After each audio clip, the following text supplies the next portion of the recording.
Hello, this is your attorney, Jiwon Lee. Child abuse refers to behaviors that threaten the survival, development, and well-being of children, causing harm physically, emotionally, sexually, and socially. Such child abuse can occur within families and can also happen in public places like schools. Recently, articles about child abuse and school violence are pouring in every day. This shows that violence, neglect, alienation, and unfair treatment towards children and adolescents are happening every day, everywhere, especially for the children of multicultural families, meaning families where one parent is Korean and the other is a foreigner. Cultural differences among parents, communication difficulties, and lack of social support can increase the risk of abuse. In cases of multicultural families where one parent is Korean and the other is a foreigner, differences in disciplinary standards for children across countries can lead to instances where physical punishment is not recognized as child abuse. And I got a lot of legal consultation requests with this issue. That's why today in my first video about crimes against children, I aim to cover the standards of child abuse. No, it is illegal. In the past, Korea commonly allowed hitting children for educational purposes, known as the rod of love. This even included legally recognizing disciplinary rights over children. Civil Act Article 915 allowed parents to administer necessary discipline for the protection or cultivation of their children, and this provision, which was in effect from 1958 until its abolishment in 2021, legally recognized disciplinary rights. Due to this provision, even when serious domestic violence cases were reported, if parents claimed they were disciplining their children for education, the police had no choice but to leave.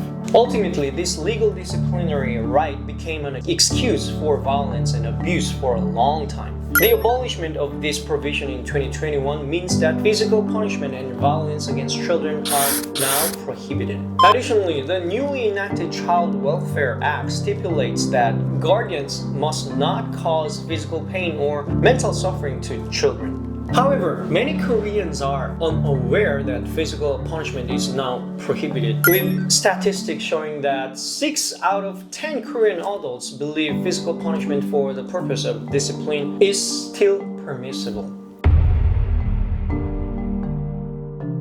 Despite the legal provision, no, it is not always illegal.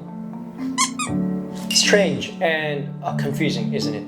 With the abolishment of the legal disciplinary rights in civil law and the amendment of the Child Welfare Act, causing physical or mental pain to children is prohibited. However, minimal physical punishment intended for disciplinary purposes is still not punishable by law. There is a somewhat accepted notion that sparing the rod spoils the child, and the legal criteria are quite ambiguous. To give you the guideline, just remember one thing. If hitting the child leaves mark or bruises, there is a possibility of abuse. Other examples of child abuse that might be helpful to know include shaking a baby carriage forcefully multiple times, tying a children's hands or feet, pinching or biting a child, which all fall under physical abuse. Unfortunately, there are no absolute criteria.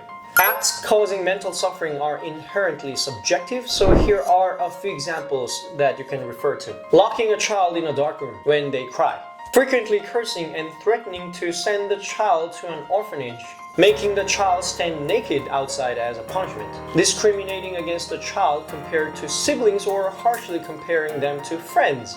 Leaving the child alone in the house and running away. Not sending the child to school due to financial difficulties. Force feeding the child. Making the child bath in cold water and sleep outside. Forcing the child to watch pornography or violent materials. These are all considered cases for police investigation. Well, I'll return with more complicated legal issues concerning child abuse and school violence. This is your attorney, Jiwon Lee. Thanks for watching.